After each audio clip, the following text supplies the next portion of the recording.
The week-long International Monetary Fund and World Bank Spring meetings in 2022 are a hybrid of in-person and virtual meetings.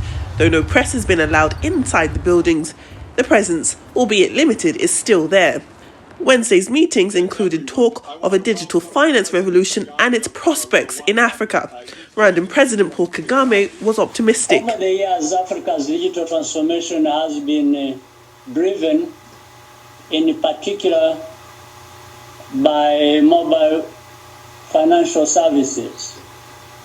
Africa is in many ways a global pioneer in this sector.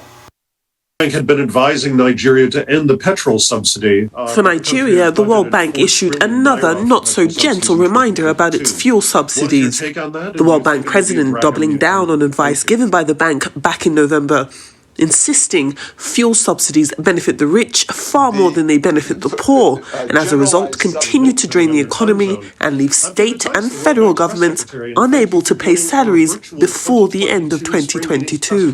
When there needs to be a subsidy for either food or for fuel, that it be carefully targeted, well targeted for those most in need. And so we have encouraged Nigeria to rethink its subsidy effort.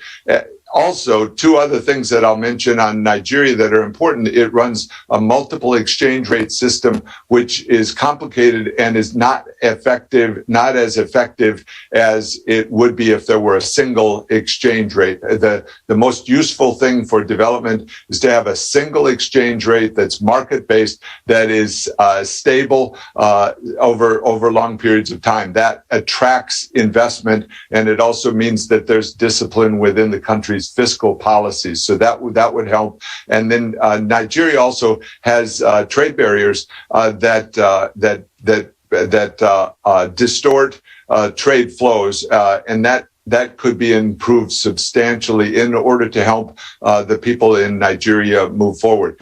But this is happening against the backdrop of inflation. Central banks are raising interest rates to counter rising prices, a move that could choke off economic growth by driving up prices of oil, natural gas and other commodities. The Russia-Ukraine war has made the task of fighting inflation while preserving the economic recovery even trickier. I want to start by recognizing we meet a consequential moment for the world. We are facing a crisis upon a crisis, a war on top of a pandemic, and it's like being hit by another storm before we have recovered from the last one. The World Bank Group and the government of Ukraine are planning a roundtable discussion to better understand the scope of Ukraine's immediate financing needs and to discuss how the international community can come together to support those needs.